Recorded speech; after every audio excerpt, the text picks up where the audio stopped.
Hi, this is Professor David Opterbeck. Welcome to the second module in our hybrid online in-person class in Cybersecurity, Law, Policy, and Compliance. In this module, we'll talk about computer crime.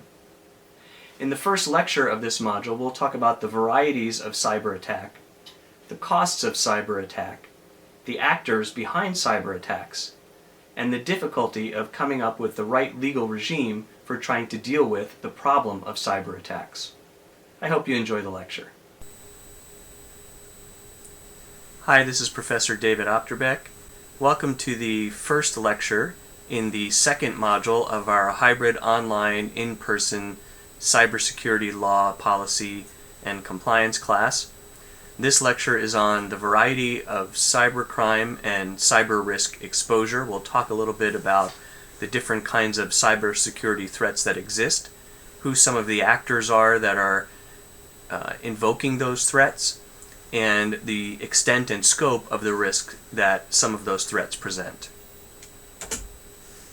So let's talk a little bit first about the kinds of threats, the kinds of exposures that companies and individuals and governments are facing in the cyber realm.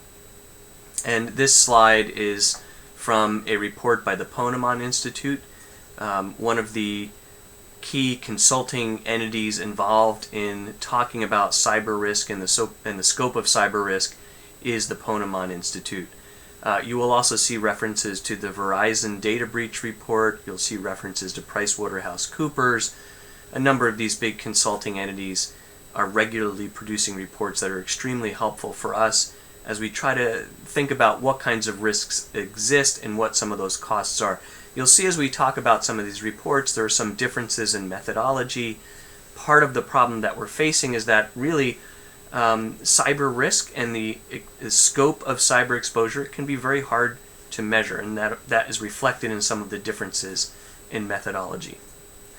So let's talk from this Ponemon Institute slide about what kinds of attacks we are seeing. And as you can see on this slide, when you look at the diagram on the right side of the slide, it lists a number of different kinds of attacks. And in our first module on internet governance, in the first lecture in that module, we talked about some of these things, and this is just to reiterate some of those things and to see kind of the scope of some of them.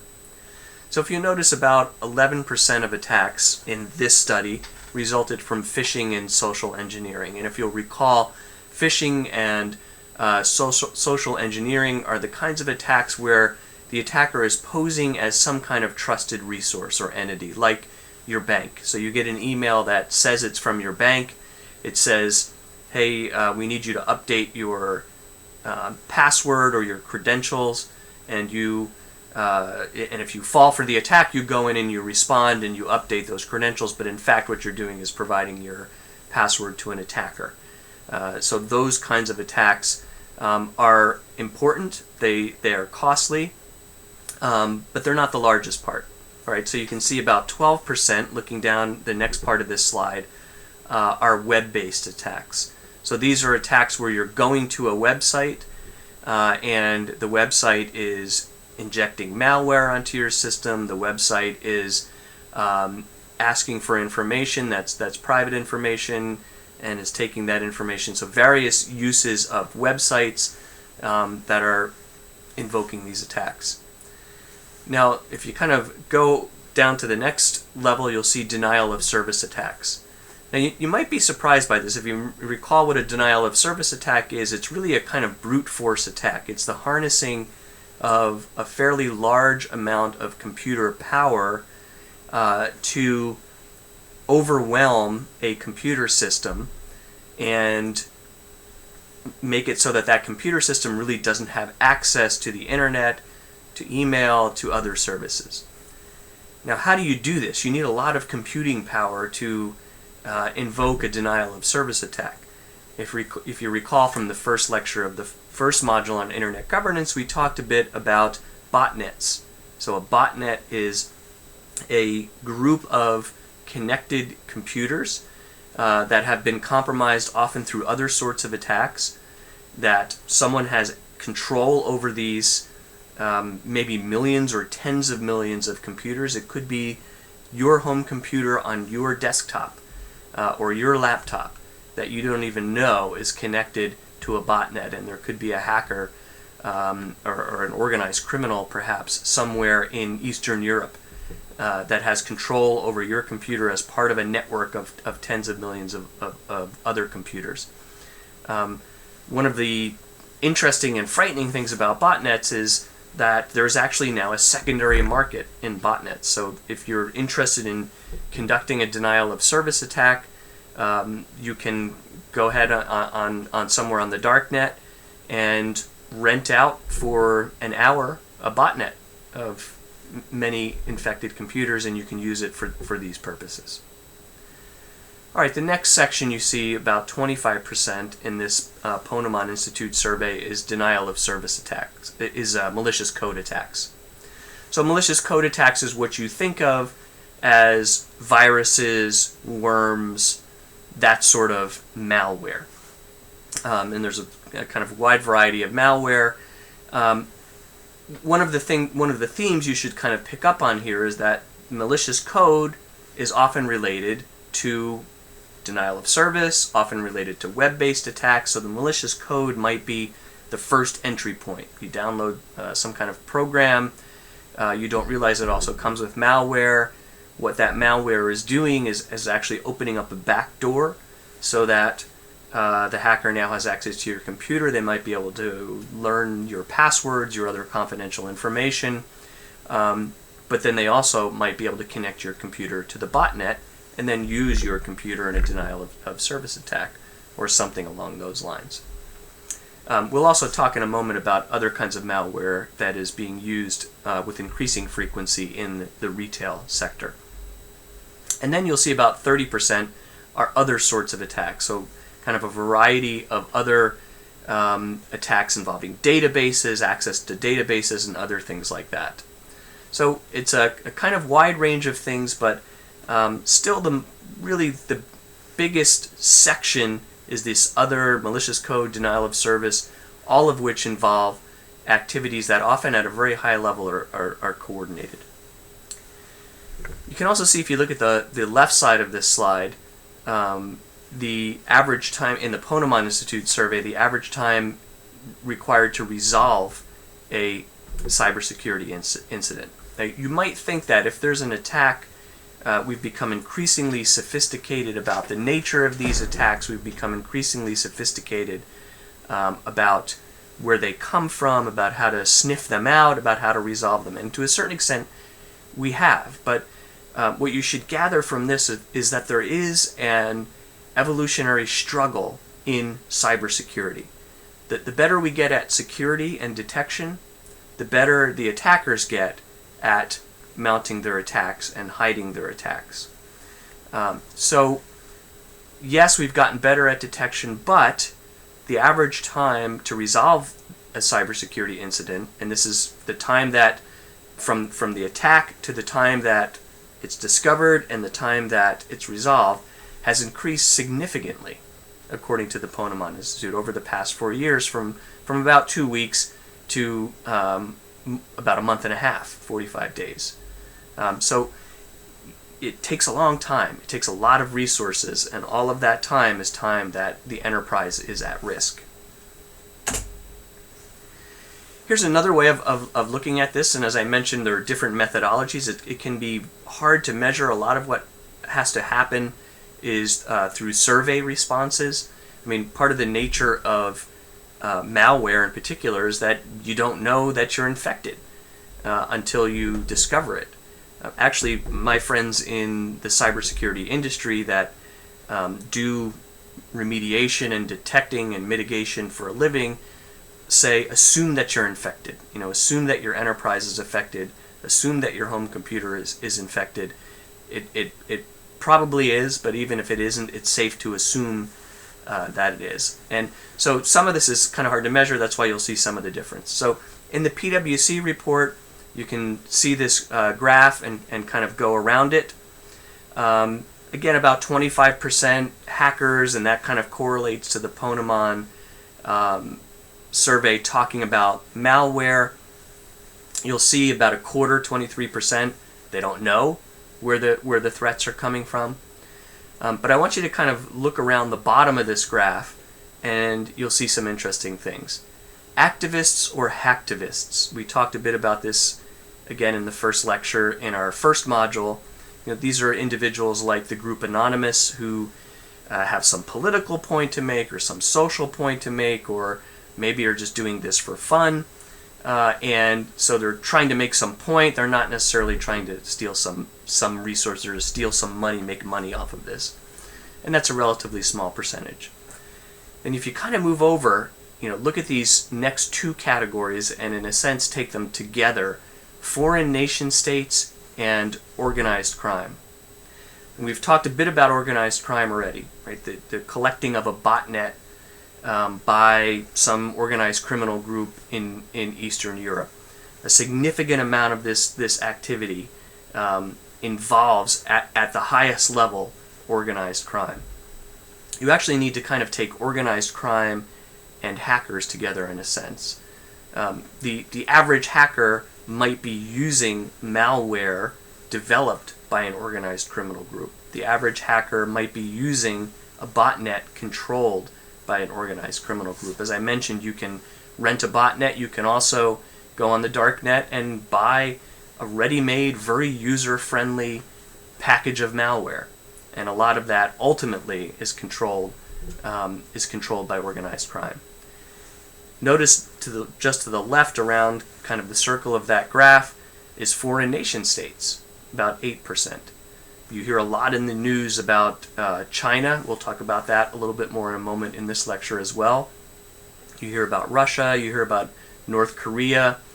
The United States is involved in cyber espionage. The European Union is involved in cyber espionage. Every industrialized country is involved in cyber espionage. So some of this activity is coming from the foreign nation state level as part of an espionage activity or as part of some kind of preparation in the event there is some other kind of conflict to involve cyber in the conflict as well as kinetic in the conflict.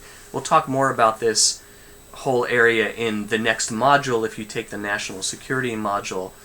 If you do take that module, you'll see that the military, the U.S. military, considers cyber a fifth domain of warfare. You have land, sea, air, and space. Land, sea, and air, of course, are traditional domains of warfare. Space became a domain of warfare with satellites and with intercontinental ballistic missiles. And now cyber is the fifth domain. So that's part of this. There's also kind of a fuzzy line between foreign nation states and organized crime. If you look at those two individually, 8%, 10%, but if you put them together, then you're talking about a fifth of all this activity.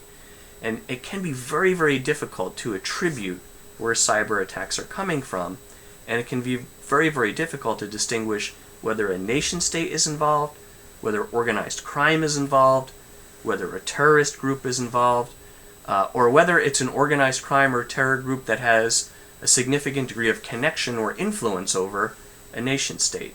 And I think a number of cybersecurity experts would say in Eastern Europe, in Russia for example, that might be the case. There's organized crime that's also very connected to the nation state. Notice also then, as you kind of move toward the right of this graph, about 12% is current employees.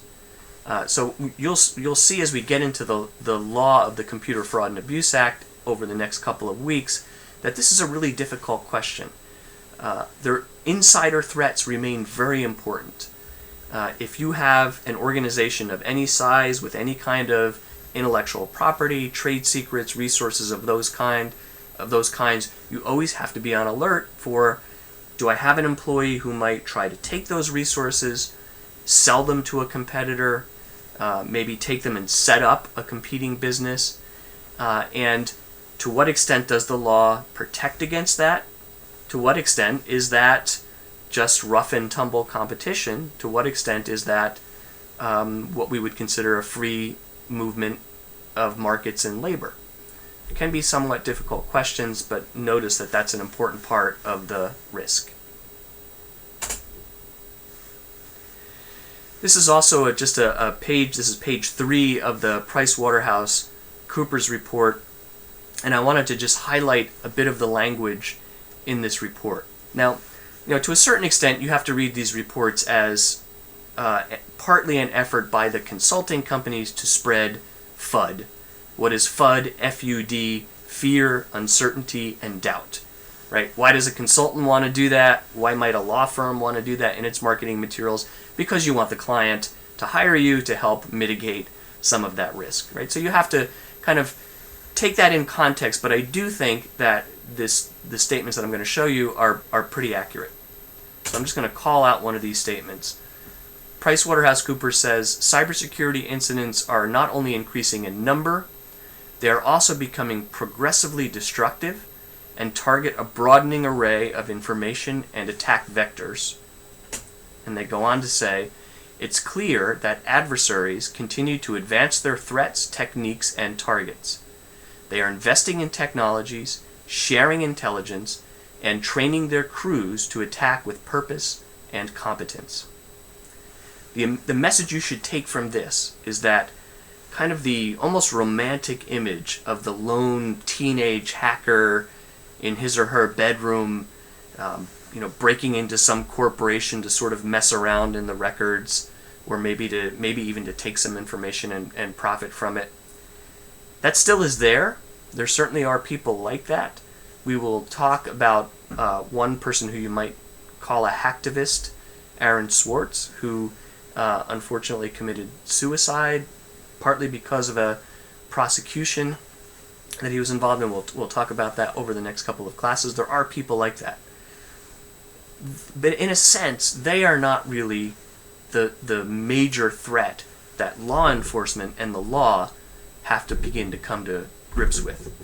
The threat is increasingly sophisticated, increasingly, in a sense, corporate. Not that it's major corporations doing the hacks, although there is corporate espionage going on, but that the criminals are highly capable, highly sophisticated, highly organized.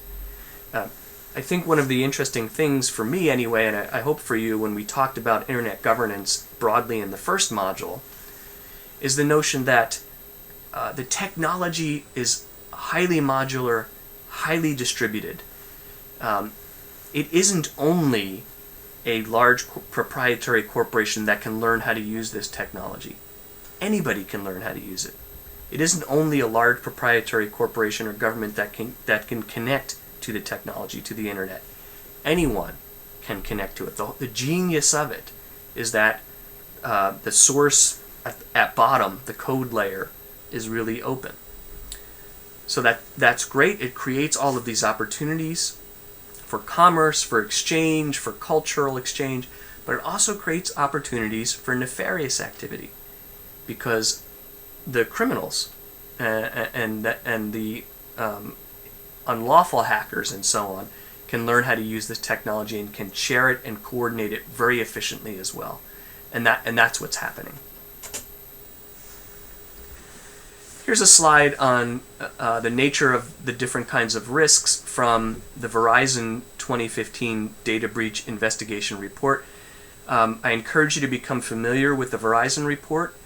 Verizon comes out with these reports every year, along with Ponemon, PricewaterhouseCoopers, and some others. Again, it's one of the major ones in the industry, so if you're involved in this industry at all, as a lawyer, as a consultant, you're going to want to know what's being said in these reports, so you're kind of up to speed with what your clients are thinking about. So this slide is from the Verizon Report. Now, to me, it's interesting to see how this one differs a bit from some of the others we've looked at. So notice that the largest category in the top is a category involving credentials. So this involves passwords, a password to get into a network, for example, and the loss of those credentials. And it may be that a password hasn't been set strong enough. You're just using 1234, or a pet's name that's easy to guess. or something like that. Or it may be that there are social attacks or other kinds of attacks that are taking the credentials. So that's not entirely surprising. Notice that if you kind of go down a bit to that yellow band, spyware and keyloggers, these result from malware. So you have a virus that gets on your computer. The virus may install something we call spyware, which allows the bad guy to see what you're doing, right? See what's on your computer, kind of snoop around in your computer. A keylogger allows the bad guy to see you typing, and it will log all of the keystrokes that you're making. And using other software, someone can go back through that log and say, here I found a credit card number. Here I found a password. Right? Phishing attacks on the bottom, we've talked about what those are. One we haven't talked about yet is this green category, which is a RAM scraper. This is a really interesting and costly kind of attack. So if you think about the way a computer works, a computer has permanent memory. You'll have hard drives on your computer where you're storing data. A computer will also have temporary memory. So as you're kind of looking at this PowerPoint or this video on your screen, you probably haven't downloaded the whole video onto your computer, but the video is streaming through a website. And so in order to keep up with that, some portion of data is being stored temporarily on your computer in RAM, or random access memory. So as that's being stored, your computer's able to kind of stream and watch the rest of the video. When you finally turn all this off and boot down your computer, eventually that RAM memory is going to be wiped clean and be made available for other things. So it's this kind of temporary, non-permanent, and often very short-lived memory on a computer is RAM. A RAM scraper is a piece of malware that's sitting on the computer somewhere, and that's able to sniff out what's going through the RAM, and then to scrape off bits of data from what's going through the RAM, and send that data in a more permanent form to the hacker who wants access to that data. Now, why would you do that? One of the key reasons why you would do it is because of the way credit card payment systems work in the retail industry. In the retail industry, you go to the bookstore at the law school and you buy some books, right? You take your credit card or your debit card, that gets swiped into a point of sale terminal. That information then goes into a computer network that's set up to process those payments. The payment data goes to a bank, ultimately, that's connected with the retail center. So in this case, say Barnes & Noble, the bookstore, has some corporate bank, let's say Bank of the West maybe, that's processing its credit card transactions.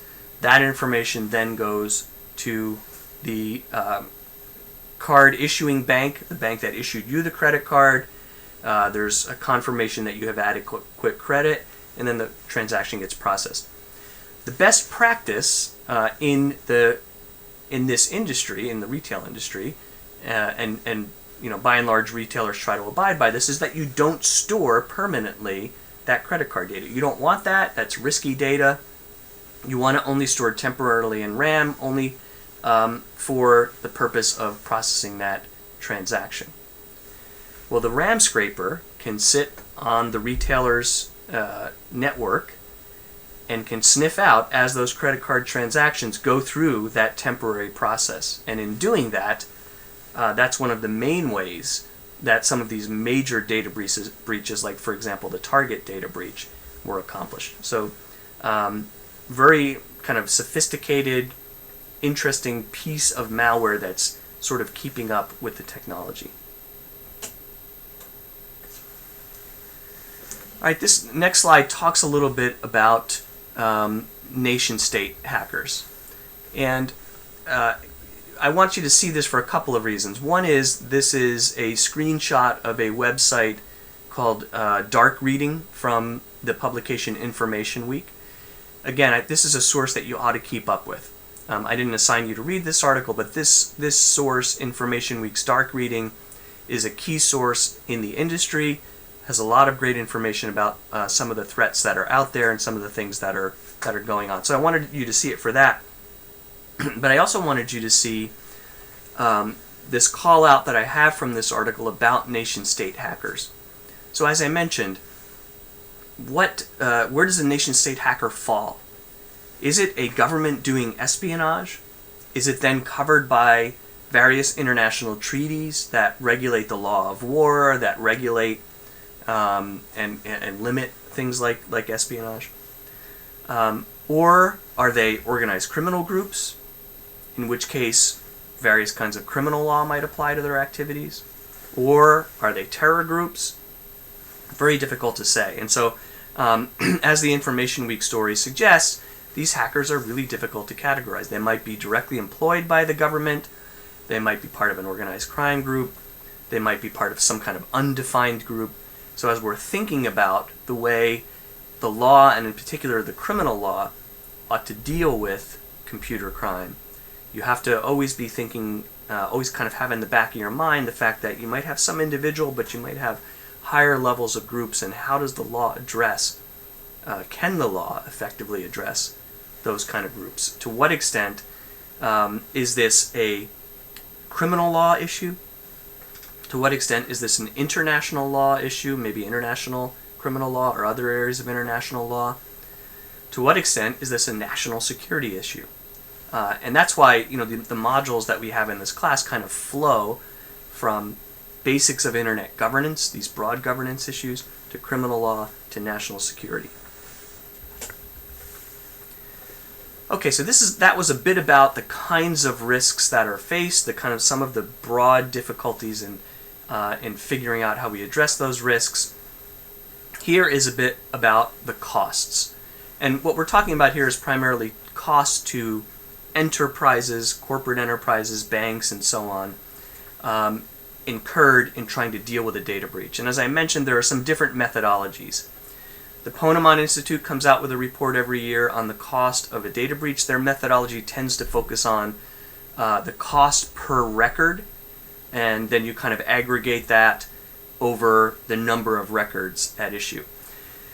As you might expect, if you think about this for a moment, as the size of the breach increases, the cost per record generally increases.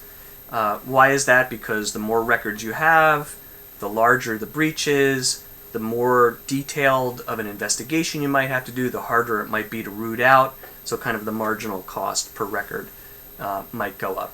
What I just want you to notice about this is, at the highest end size of data breach, you might be talking about, in this Ponemon estimate, of a total cost in the tens of millions of dollars to mitigate. And this is just the cost to remediate this.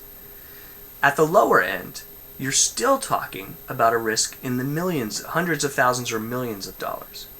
So even for the very small enterprise with a very small breach, hundreds of thousands or millions of dollars.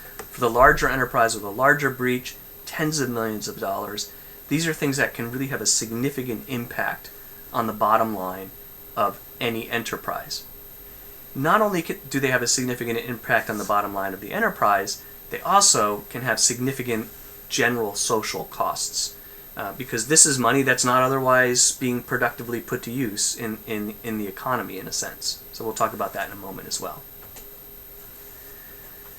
Here is another slide from the Ponemon Institute report.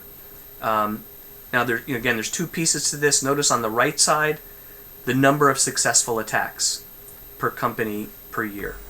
Again, you might think this would have gone down, right? We've gotten better at detecting. We've gotten better at stopping this kind of thing. We have, but the attackers have gotten better as well. So in fact, the number of successful attacks has gone up. The average cost per company. So, we looked at that first slide that gives you kind of that increasing marginal cost that tends to go up per record. The average cost per company across all these different kinds of companies, according to Ponemon, has gone from $6 million to $12 million. So you can look at this as a sort of general social statistic that says, in the economy out there, the average cost for all of aggregated across all these different companies is about $12 million. That's a big social cost. Here's a kind of similar set of figures from the Verizon data breach report. Verizon has a different methodology. There's kind of a little bit of a fight between Verizon and Ponemon about whose methodology is right. You'll notice that kind of this middle column is the expected cost per record based on the number of records. For Verizon, it's quite a bit lower because of the way they calculate it. But what I do want you to notice is that, all right, 100 records, $25,000. That might be manageable. There are not many breaches that anybody knows about or cares about that only involve 100 records. That's a relatively small number of records. As you move up, 100,000 records, $500,000, right? 1 million records, $1 million. 100 million records, $8 million. And that's kind of the expected. You notice it can go even higher. So the range of risk varies widely, and it's still, even in Verizon's somewhat more conservative or modest methodology, if you want to say it that way, pretty substantial. Now, as we've talked about the kinds of risks that entities face, as we've talked about some of the costs of those risks, let's talk for a few minutes about how would we even begin to think about regulating the response to this. And one way to think about it that's really useful is to talk about a tort law concept. And I'm going to give you some bad nightmares, hopefully not, from your experience in torts. And we'll talk for a moment about the learned hand balancing test. If you remember this in torts, when you talked about negligence from U.S. v. Carroll Towing. So what did Judge Hand say about how we should decide whether there's negligence? He said we have to look at three things. We have to look at the probability of loss. We have to look at the extent of loss. And we have to look at the burden of trying to prevent the loss. And we have to decide, is the probability and the amount of loss greater or less than the burden of trying to prevent the loss? And depending on how we answer that question, if P and L are greater than the burden, then we might say, yes, the failure to take the precaution to prevent it was negligence. If P and L are less than the burden is greater, then we might say it wasn't negligent because we're not going to impose that excessive burden. Now, this is a tort law concept, not a criminal law concept, but we can think about it broadly in the context of the module that we're working on now, in asking, well, what should the law, what kind of incentives should the law provide? What kind of things should the law try to prevent? So let's think about this in terms of something like a relatively small data breach. Let's say that there's a 90% probability of some kind of loss. Now that's an extraordinarily high probability, but I think with cyber risk, it's not unrealistic. Again, remember that the consultants tell us, and I think correctly, assume infection. They'll also say things like, and again, I think correctly, it's not if you suffer a breach, it's when you suffer a breach. So let's say the probability is 90%. Let's say the loss is $10 million. Now again, as we saw from the figures we looked at, this is not unrealistic at all for a relatively sophisticated breach. If we put those together, probability times loss, we quantify that as $9 million. So is that greater than or less than the burden? It's really hard to say. What is the burden of preventing a data breach? There's a lot of things you can do and should do. You're going to have virus software, you're going to have firewalls, you're going to have logs that inspect for this kind of thing. You're going to do audits, you're going to do a lot of different things. But even if you do all those things, the probability of loss is still about 90%. It's very hard to keep ahead.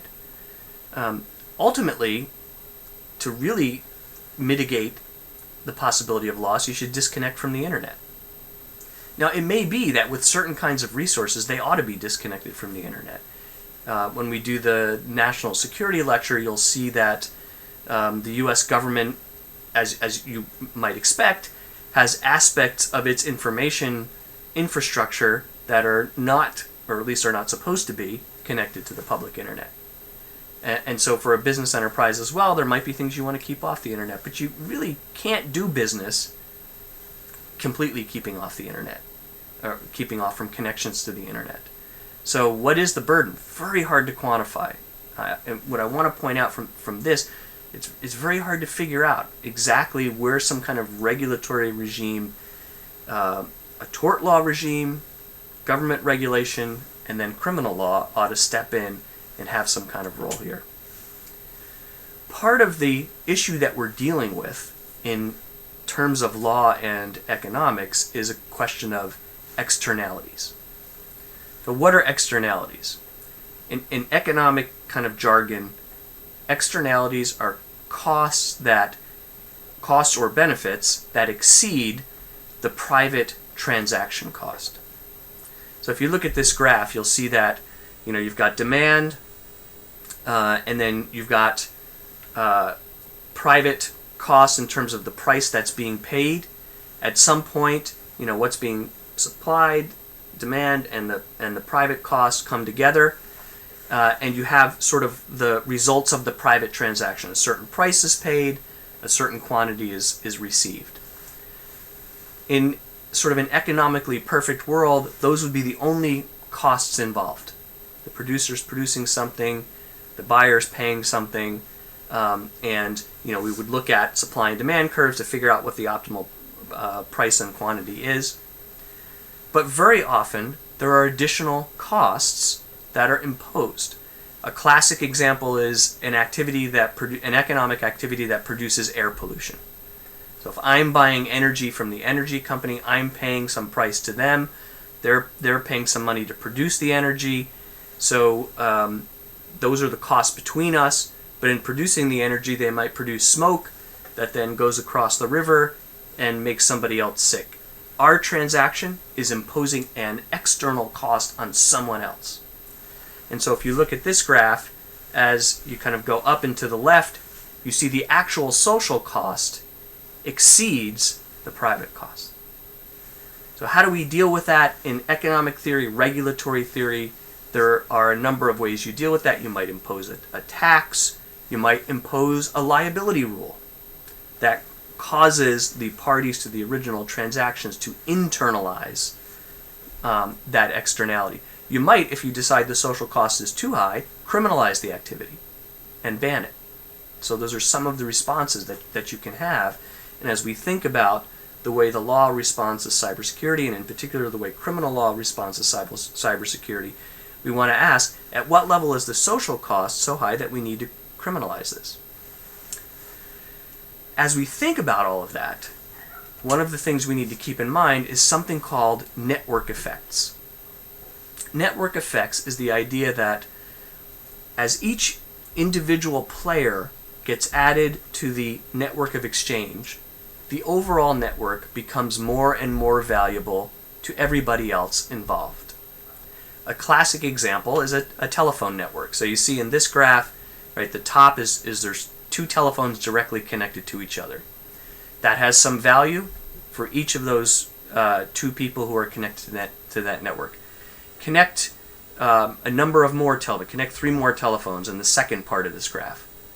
Now, there's added value for the first 2 who are connected because everybody else is connected, and there's also added value for the other 3 who are connected. Now, let's connect thousands or tens of thousands or millions more to that network. Again, the effect increases for everybody. The more and more people who are connected to that telephone network, the more and more people each individual user can connect with. So that network has something called a network effect. You wouldn't want to necessarily go to a different network because then you wouldn't have access to everybody on this network unless there's some interconnection between the two networks. This all ought to ring a bell from our discussion in the Governance Foundations course of network neutrality. Why is network neutrality an issue? Why is it potentially a subject for regulation? Because of network effects. There are enormous almost inquantifiable network effects to the internet.